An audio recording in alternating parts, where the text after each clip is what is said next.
بدقسمتی سے پاکستان بنتے ہی ہمارے رہنمائیان قوم فوراً اس دار فانی سے کوچ کر گئے.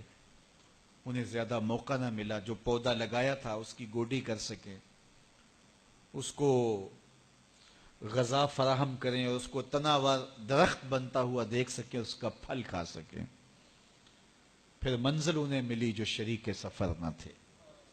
پھر گدیں آ گئیں جو اس وطن کو نوچنے لگیں، اور 70 سال سے اس ملک کو نوچا جا رہا ہے. ایک تو اس نظریے پہ کام نہیں کیا گیا جس نظریے نے ہمیں ایک قوم بنانا تھا. ہمارے دیہاتوں میں آج بھی چودھری اور کمی کی تقسیم موجود ہے، اور ہمارے شہروں میں آج بھی سرمایہ دار اور غریب کے درمیان فرق حائل ہے. آج بھی گورے اور کالے کی تقسیم یہاں پائی جاتی ہے. اسلام تو اسے ختم کرنے آیا تھا، اسلام تو اسے مٹانے آیا تھا. حضرت ابو ذر رضی اللہ تعالی عنہ نے ایک دفعہ حضرت بلال کو جو ہے وہ کالی ماں کا بیٹا کہہ دیا تھا. اللہ اکبر. تو وہ روتے ہوئے حضور کے پاس آئے، کہا جب سے اسلام لایا ہوں کبھی اتنا دکھی نہیں ہوا. میں نے کوڑے کھائے ہیں، ضربیں سہی ہیں، میں نے تپتی ہوئی ریتوں کے اوپر اپنے آپ کو مشق ستم ہوتے دیکھا اور ظلم سہے ہیں، لیکن کبھی دکھی نہیں ہوا. آج دکھی ہو گیا ہوں.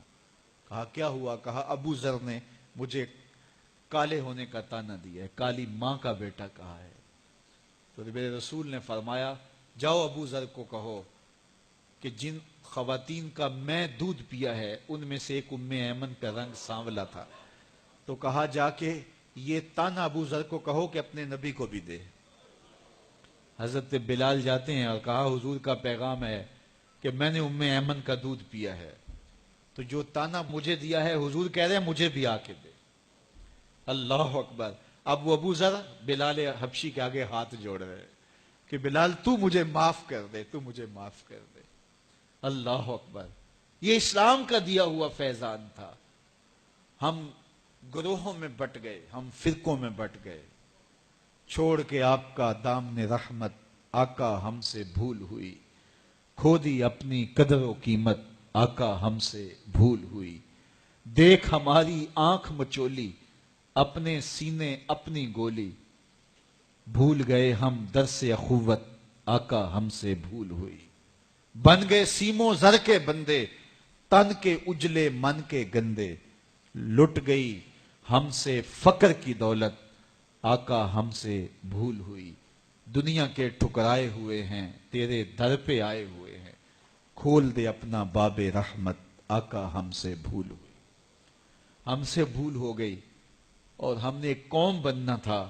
دنیا کے سامنے اسلام کا ایک روشن نقشہ پیش کرنا تھا. اس وطن کو تجربہ گاہ بنانا تھا اسلام کی، اور دنیا کو بتانا تھا کہ یہ اسلام کا روپ ہے. لیکن ہم ایک ہجوم بن کے رہ گئے، ہجوم بھی بے ہنگم آوارہ. ہم ایک قوم نہ بن سکے، ایک جسد واحد نہ بن سکے. ہم اسلام کے اس نظریے کا عملی نمونہ نہ بن سکے. ہزاروں لاکھوں لوگوں نے جس وطن کو حاصل کرنے کے لیے قربانیاں دی تھیں، لوگوں نے گھر بار چھوڑے تھے.